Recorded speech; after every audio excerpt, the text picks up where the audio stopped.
നമ്മൾ വീടിൻ്റെ ഔട്ട് സൈഡിലേക്ക് തുടങ്ങുമ്പോൾ ആദ്യം സെപ്റ്റിക് ടാങ്കിൻ്റെ പരിപാടിയാണ് മിക്കവരും ശ്രദ്ധിക്കുന്നത്.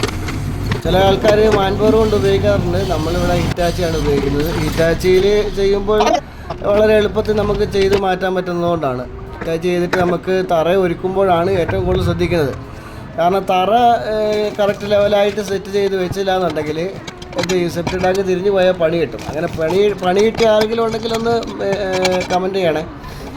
നമ്മളങ്ങനെ തറയൊക്കെ സെറ്റ് ചെയ്ത് ലെവലാക്കി ചില സ്ഥലത്തൊക്കെ നമുക്ക് കോൺക്രീറ്റ് ചെയ്യാൻ പറ്റും. കോൺക്രീറ്റ് ചെയ്യാൻ പറ്റുന്നിടത്ത് കോൺക്രീറ്റ് ചെയ്യും. അല്ലാത്തടത്ത് കോൺക്രീറ്റിൻ്റെ കട്ട സെറ്റ് ചെയ്ത് ലെവലാക്കി വെച്ചിട്ട് ടാങ്ക് ഇറക്കി വയ്ക്കും. അടുത്ത പരിപാടി വാട്ടർ ലെവൽ പിടിച്ച് വെള്ളം നിറയ്ക്കുക എന്നുള്ളതാണ്. വെള്ളം നിറയ്ക്കുമ്പോൾ ഔട്ടിൽ ആദ്യം വെള്ളം ചാടുന്നുണ്ടോ എന്ന് ശ്രദ്ധിച്ചില്ല എന്നുണ്ടെങ്കിൽ പിന്നീട് ഈ ടാങ്ക് പൊക്കുക എന്നുള്ളത് ഭയങ്കര ബുദ്ധിമുട്ടാണ്. രണ്ട് സൈഡിലും മണ്ണിട്ട് വെള്ളം അടിച്ച് ഇരുത്തിയിട്ടാണ് ഞങ്ങൾ ടാങ്ക് ഉറപ്പിക്കുന്നത്. അതിനടുത്ത പരിപാടി നമുക്ക് കിച്ചൻ്റെ ഡ്രെയിനേജ് ടാങ്ക് താക്കുക എന്നുള്ളതാണ്. അതിൻ്റെ പൈപ്പ് സെറ്റ് ചെയ്യുന്നതും പിന്നീട് തൊട്ടടുത്ത് തന്നെ എപ്പോഴും കിച്ചൻ്റെ ടാങ്ക് നമ്മൾ സെറ്റ് ചെയ്യാൻ ഉദ്ദേശിക്കുന്നത്. കാരണം ഇല്ലെങ്കിൽ പിന്നീട് നമുക്ക് തോണ്ടിയെടുക്കുക എന്നുള്ളത് ഭയങ്കര ബുദ്ധിമുട്ടാണല്ലോ. കാരണം ഏറ്റവും കൂടുതൽ ചളി ഉണ്ടാകുന്നത് ഈ കിച്ചൻ്റെ ടാങ്കിനകത്താണ്. അതാണ് ഏറ്റവും കൂടുതൽ നമ്മൾ അടുത്ത് സെറ്റ് ചെയ്യാൻ മാക്സിമം ശ്രമിക്കുന്നത്.